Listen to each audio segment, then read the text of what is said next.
last episode, we spoke about divorce hangover, what it looks like, and why it is important to evolve beyond the divorce hangover. Today, I'm going to tell you 5 quick tips of what steps you have to take once you realize that there's a divorce hangover and you're making a commitment to move beyond that. The first step, and you'll find I say this very often in most of my videos, the first step is prioritize self-care.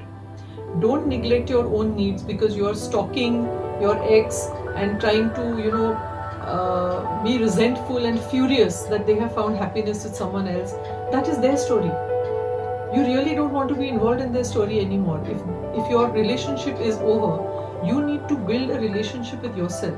So prioritize self-care. It can start with very small, simple steps. Set an alarm, take vitamins in the morning, make sure you get enough rest, eat healthy, get regular exercise, read something or listen to songs or do something that you enjoy. Remember, we are here for a very limited time on this earth. And every spin of the earth, every day and every night, do something, one thing that sparks joy for you. The second important tip is to identify and surround yourself with people who are supportive. You may have found yourself getting angry with them because they were trying to tell you just get over it, move on, forget about it. And it is difficult, of course, it is difficult. If your heart has been broken, if you know a relationship that you invested many years, a lot of emotions, a lot of other sacrifice that went into ensuring that was a happy relationship, and eventually it ended. Yes, there is anger and frustration, but the question you need to ask yourself is, will your anger and frustration change the past? And the answer is no. All you can do now is to make sure you remain in the present and build a beautiful future for yourself. So get connected again with those people you pushed away, who were trying to tell you to get on with it, move on. They were probably not being insensitive. They were just trying to see from the outside that you were stuck in this situation. If you find that you need expert help, of course reach out to a counselor, a therapist or a coach.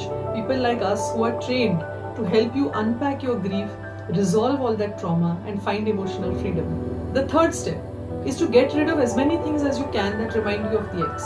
If necessary, block them from your phone, unsubscribe to their social media, get rid of any photographs that are still around, any of their clothes or possessions or belongings that are still in your environment. Just cleanse your environment of all the negative energies of that relationship which didn't work out. The fourth step. So once you have managed to cleanse all these energies and made a commitment to move forward, write a plan. What do you want your life to look like beyond this divorce or this separation or this breakup? Spend some time with yourself, do journaling, do meditation. Write down in as much detail as you can what you see your future as. And once you have done that, then you can start visioning and eventually manifesting this magnificent future that awaits you. And so you can create your happily even after. The fifth step, and it is a very important step, when we are going through this kind of grief and trauma, we feel very isolated.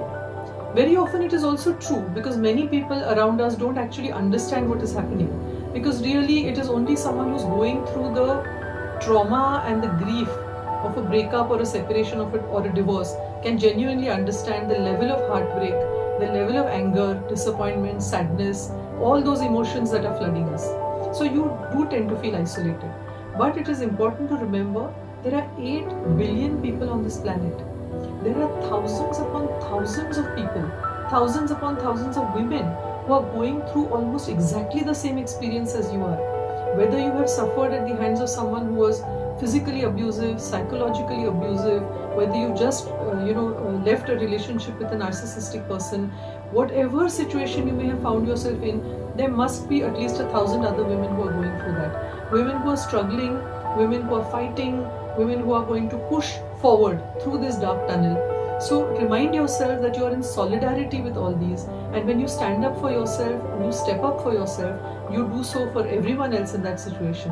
Right now you may feel that, oh, I'm the victim, I need help, and definitely you do. But trust me, there will come a day when you will emerge from this dark tunnel and there will be someone else waiting to get guidance from you. There is someone else who will look up to you and say, oh my God, wow, she managed to emerge from this situation. So remember that you are not alone, even if you may feel isolated. Reach out to people who are qualified to help you, like therapists, counselors, coaches. We understand how to unpack this and resolve this grief for you. So I hope you found this episode useful, and I look forward to seeing you again.